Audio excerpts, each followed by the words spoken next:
Salvation army స్థాపించినటువంటి William booth అనే భక్తుడు ఒక మాట అన్నాడు, ఇతరుని వెలిగించడానికే నువ్వు వెలిగించబడ్డావు అని. ఏంటి ఆ మాట? ఇతరుని వెలిగించడానికే నువ్వు వెలిగించబడ్డావు. వెలుగులోకి వచ్చిన నీవు నలుగురికి వెలిగివ్వాలి.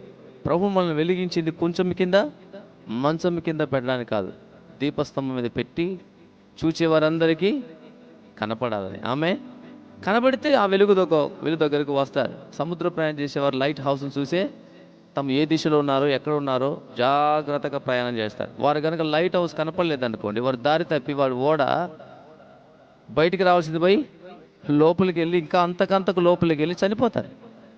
కాబట్టి వారి అందరికీ కనపడే విధంగా ఒక లైట్ హౌస్ నిర్మిస్తారు. ఆ లైట్ హౌస్ ఎంతవరకు కడతారు. అట్లాగే క్రైస్తవుడు లోకానికి ఎట్లాంటి వాడు? ఒక లైట్ హౌస్, ఒక దీపస్తంభం లాంటి వాడు. మనం చూసి చాలామంది ఫాలో అవుతారు, మనం చూసి చాలామంది నడుచుకుంటారు. ఓ ఇలా ఉండాలిరా, ఇదిరా మాదిరి అని. నీవే చీకటైపోతే లోకానికి గురి ఎక్కడ, లోకానికి మాదిరి ఎక్కడ? కాబట్టి మనం అందరం ఒక వెలుగు వలె ఉందము గాక. మనకు అప్పగించిన పని ఏదో అది నమ్మకంగా చేయాలి. ఏది అప్పగిస్తే అది ఆ పని నుండి విరమించుకొని దారి తప్పామా, దేవుడు ఊరుకోడు. యోనా ఉన్నాడు, నినివే పురంలోకి వెళ్ళి ఆ పట్టణానికి దుర్గతి కలుగుతుంది, పశ్చాత్తాపడితే క్షమిస్తా, వెళ్ళి చెప్పు అన్నాడు. యోనా నినివేకి వెళ్ళకుండా ఎట్టలేడు, సొంత తెలివితో తర్షీషుకి వెళ్ళాడు. ఏమైంది? ఓడలు ఉన్న వారికి నష్టం, తనకి భారీ నష్టం. యోనా ఓడలోంచి సముద్రంలో పడవేయబడి తిమింగిలో 3 రోజులు అన్నపానం లేదు, సూర్యకాంతి లేదు, నాచు మధ్య. ఆ చేప కడుపు ఎట్లుందో మరి, ఎంత భయంకరంగా ఉందో. అటువంటి పరిస్థితుల్లో యోనా మరలా పశ్చాత్తాపడ్డాడు. తప్పిపోయాడు. ఒక చిన్న కుమారుడు తండ్రి దగ్గర నుంచి ఆస్తి సమకూర్చుకొని అంతా ఉంది, okay I'm ready to live ఓన్గా జీవించే శక్తి ఇక నాకు ఉంది, డబ్బు ఉంది, ఆస్తి ఉంది, అన్నీ ఉన్నాయి, యవన బలం ఉంది, స్నేహితులు ఉన్నారు, లోకం ఉంది అనుకొని వెళ్ళాడు. చివరికి అతని స్థితి ఏమైంది తెలుసా? పందులు తినే పొట్టు. తండ్రి దగ్గర నుంచి వెళ్ళినటువంటి తప్పిన కుమారుడికి ఏం దొరికింది? పందుల పొట్టు. బెత్లెహేములో కరువు వచ్చిందని నయం ఏం చేసింది? 2 కొడుకుని